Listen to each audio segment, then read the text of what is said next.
Until fairly recently, it was thought that a baby's sex was determined by the mother's cells.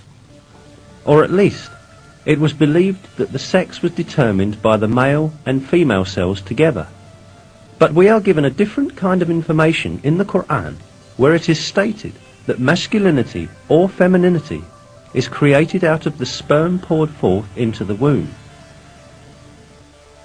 That he created pairs, male and female, out of a drop of sperm, as it is poured forth. The improving disciplines of genetics and molecular biology have scientifically validated the accuracy of this information given by the Quran. And what we see. It is now understood that sex is determined by sperm cells coming from the male, and that the female has no role in this process. Chromosomes are the main elements in determining sex. 2 of the 46 chromosomes that determine the structure of a human being are identified as the sex chromosomes. These 2 chromosomes are called XY in males and XX in females because the shapes of the chromosomes resemble these letters. The Y chromosome carries the genes that code for masculinity, while the X chromosome carries the genes that code for femininity. Formation of a new human being begins with the cross combination of one of these chromosomes, which exist in males and females in pairs. In females, both components of the sex cell, which divides into 2 during ovulation, carry X chromosomes. The sex cell of a male, on the other hand, produces 2 different kinds of sperm, one that contains X chromosomes and the other Y chromosomes. If an X chromosome from the female unites with a sperm that contains an X chromosome, then the baby is female.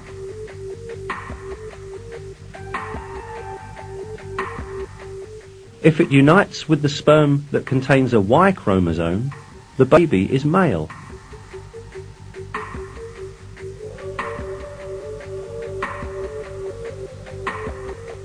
In other words, a baby's sex is determined by which chromosome from the male unites with the female's ovum.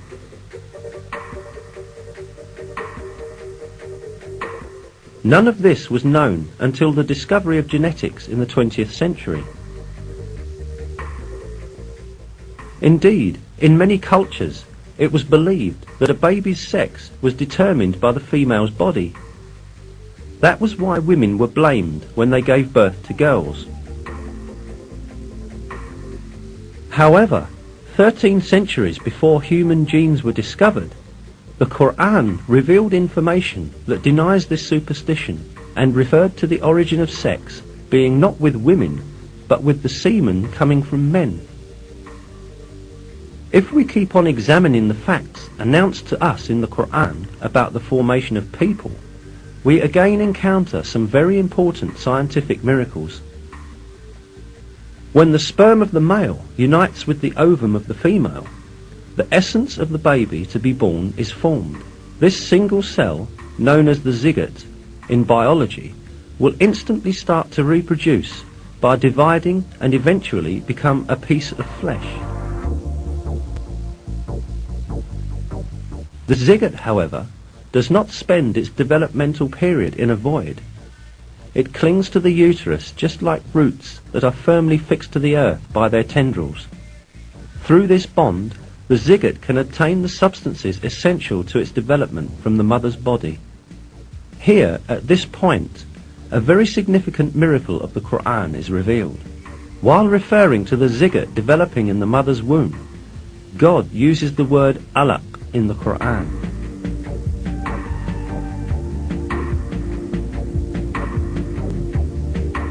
Recite, in the name of your Lord, who created man from alaq. Recite, and your Lord is the most generous.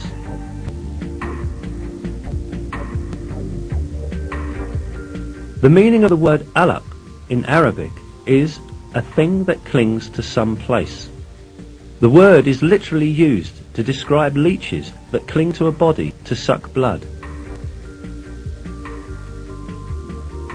Certainly, it is not a coincidence that such an appropriate word is used for the zygote developing in the mother's womb. This proves once again that the Quran is a revelation from God, the Lord of all the worlds.